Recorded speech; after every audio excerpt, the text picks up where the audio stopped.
Всем привет, я в Санкт-Петербурге, вылетаю в Москву сейчас. Хотел бы поговорить немножко по Армении, короткую аналитику вам о том, что происходит.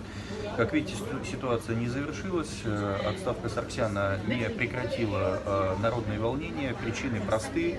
Сарксян оказался фигурой, которая лишь только венчает ту систему власти, которая существует в Армении, и народ это понимает. У народа есть с каждым днем все более мощный лидер, имеется в виду Пашинян, который действительно получил чуть более 7% на предыдущих выборах, и этот лидер не хочет отдавать эту власть. Я, кстати, его очень хорошо понимаю, потому что он представляет действительно интересы тех, кто вышел сейчас на улицы сотнями тысяч и выйдут дальше. Никаких сомнений в этом не существует.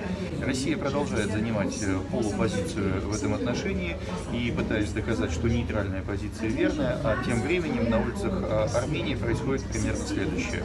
Идет сейчас на улицах формирование нового политического пространства Армении. Вторая политическая партия Армении переходит на сторону протестующих. Фактически республиканская партия остается одна.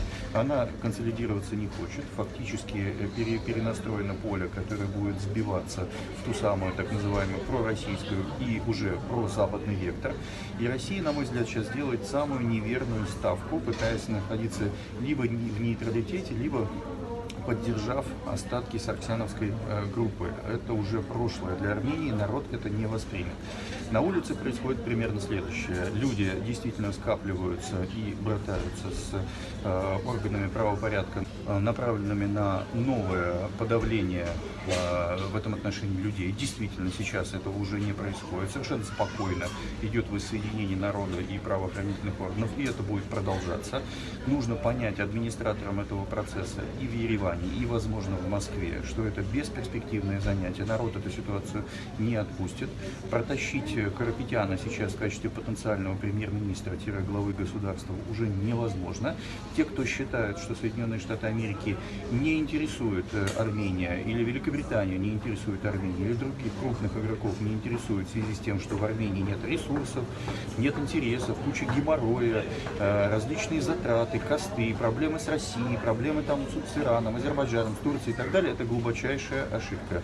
Армения является одним из ключевых звеньев не только на Закавказье и вообще в целом в Азиатско-Тихоокеанском регионе, поскольку Армения это не просто небольшая территория, которая осталась от армянского царства, а огромные диаспоры по всему миру в ключевых странах, и в Соединенных Штатах Америки, и в России, и во Франции. Это нужно учитывать, и поэтому за эти диаспоры эти страны совершенно точно будут стоять. Поэтому интересы у Соединенных Штатов Америки там есть. Да, понятно, этот переворот впрямую не делал Госдепартамент, и это не Майдан. Относительно прогноза. В ближайшее время ситуация либо накалится и может пойти кровь, но я считаю, что армяне не пойдут на это обстоятельство, должно взыграть благоразумие, и должно это произойти сегодня. А что должно произойти? Нужно назначать новые выборы, новый парламент будет принимать решение о новом правительстве и новом премьер-министре. До этого момента должна быть временная система, но точно не осколки Сарксяна в лице Карапетяна и других возможных игроков, которые сейчас подсовывают народу. До встречи. Армению будем продолжать исследовать. Это очень важный вопрос для Российской Федерации.